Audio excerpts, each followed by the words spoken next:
Boleh poin-poin itu dulu ditanggapi. Itu dia. langsung direspon dulu. Saya punya banyak kebohongan lain. Mas Teguh Juwarno dan juga Bang Masinton. Mas Teguh Juwarno terlebih dahulu, silakan Mas Teguh. Terima kasih TV One sudah mengundang kami. Dan alhamdulillah bisa bersama dengan para narasumber yang istimewa. Yang pertama saya cukup tergugah nih dengan pernyataan sahabat saya Mas Daniel ini. Saya kenal beliau dulu waktu jadi ketua pemuda Muhammadiyah ini aktivis yang tangguh, santun. Nggak ada tuh dia punya diksi sadis, seram gitu. Bengis, Bang. Tapi rupanya sesudah bergaul panjang dengan Pak Prabowo, rupanya terbiasa dengan diksi-diksi yang lebih tajam ya. Yang saya ingin sampaikan pada kesempatan ini, bahwa dalam debat kemarin kalau kita cermati, apa yang ditanyakan, apa yang disampaikan oleh Pak Anies adalah hal-hal yang terkait dengan tata kelola Kementerian Pertahanan.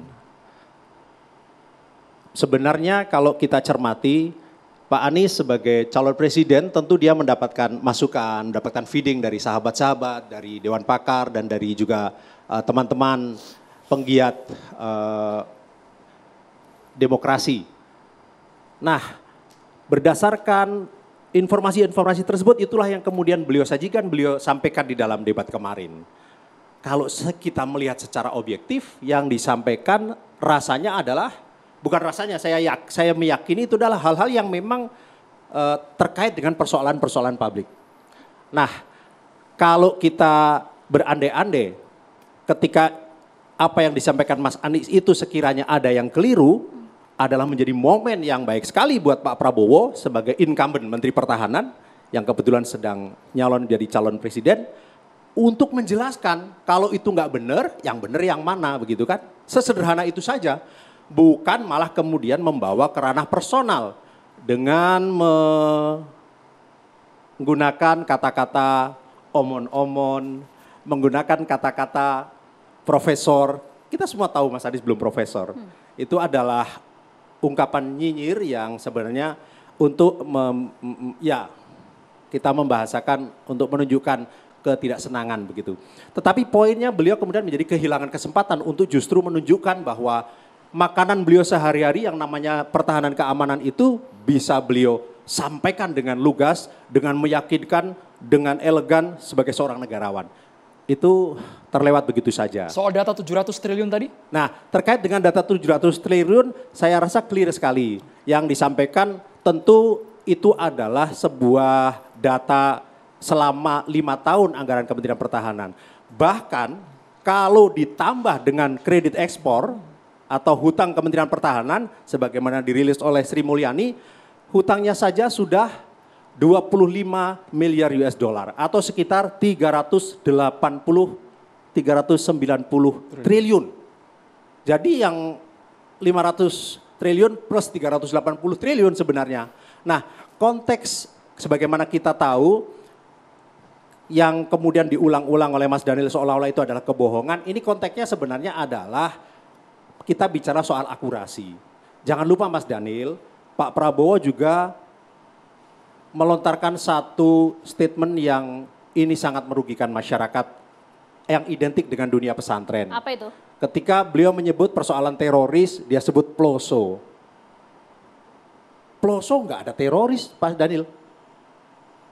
Mungkin Poso, tapi kan itu slip of tongue. Dan kami memahami itu sebagai sebuah satu situasi di dalam perdebatan yang bisa saja kemudian orang menjadi tidak akurat. Kami tidak eksploitasi itu sebagai sebuah kebohongan atau sebuah tindakan yang sadis, apalagi yang bengis, sama sekali tidak. Kami memahami itu sisi manusiawi yang bisa terjadi pada siapa saja.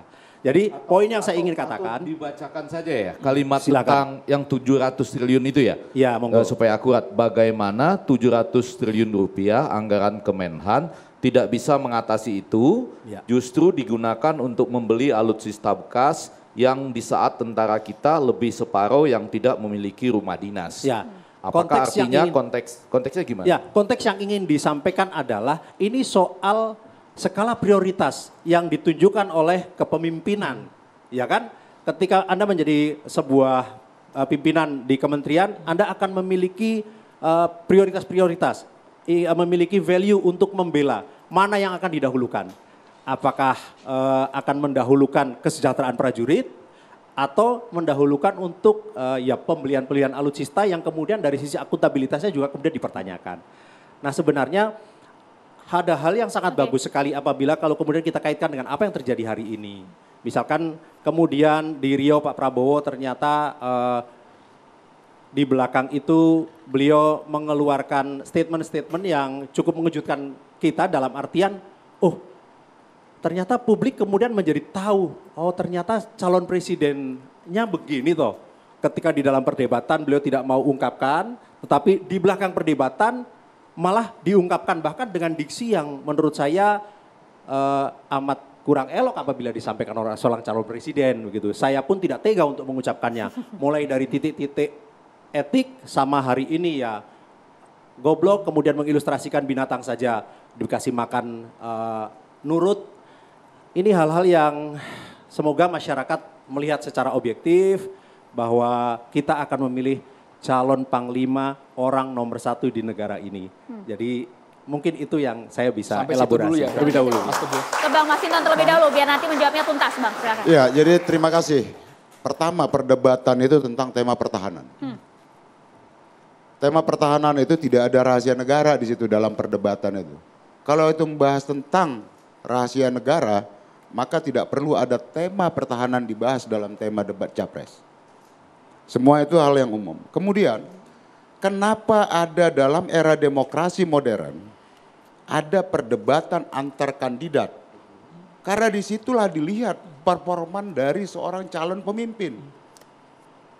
Bagaimana IQ-nya, EQ-nya, gitu loh. Bagaimana kecerdasan emosionalnya, bagaimana penguasaan pada substansi materi, bagaimana respon cepatnya. Maka dalam perdebatan selalu dibatasi oleh durasi waktu. Maka seorang calon pemimpin harus menyampaikan gagasannya, substansi dari materi yang disampaikannya secara lugas, cepat dan tepat. Karena apa? Pemimpin itu dibutuhkan untuk merespon hal-hal yang cepat, tepat dan substantif. Nah maka diadakan kontestasi debat. Kemarin itu adalah debat yang disaksikan oleh publik dan itu dijadwalkan resmi. Bukan rapat. Gitu ya. Maka seluruh pertanyaan dalam debat tadi harus dijawab. Gitu. Tapi akurasi datanya seperti apa Bang? Tadi Bang Bukan Fitnah katanya, kemudian, Bang, datanya Mas bukan Ganjar. kemudian nanti kita ajak ngomong ngopi rapat, itu bukan debat. Maka disitulah kesiapan tadi karena kita mencari pemimpin yang benar-benar serius. Maka debat itu publik akan melihat kesiapan dari calon pemimpin tadi, respon cepat dari seorang calon pemimpin. Nah tadi terkait data apa segala macam, apa yang disampaikan Pak Ganjar 100% benar, tidak ada kebohongan. Bahkan Pak Ganjar menyampaikan data ya yang beliau memperkenankan kalau ada stafnya mohon dibantah ini data. Karena data harus dibantah dengan data. Kan gitu, bukan diajak ngomong-ngomong nanti kita jelaskan. Padahal di awal Bang, Pak Prabowo selalu mengatakan saya selalu sependapat dengan Pak Ganjar. Tapi di akhir kami kaget juga Bang. Maka jelas ya dalam debat itu siapa yang menjadi follower dan siapa yang menjadi leader. Pak Prabowo jelas beliau adalah follower dari Pak Ganjar Pranowo. Di mana Pak Ganjar sebagai leader yang memandu memandu dan memenangkan perdebatan pada saat itu secara substansi. Maka 14 Februari karena Pak Prabowo sudah setuju dengan Pak Ganjar, maka Pak Prabowo mencoblos Pak Ganjar di TPS. Tapi Bang Masinton, itu kok dikasih nilai 5? Pertimbangannya apa dikasih nilai 5? Yang satu ngasih nilai 5, yang satu ngasih nilai 11 dari 100. Sesat lagi hanya di catatan.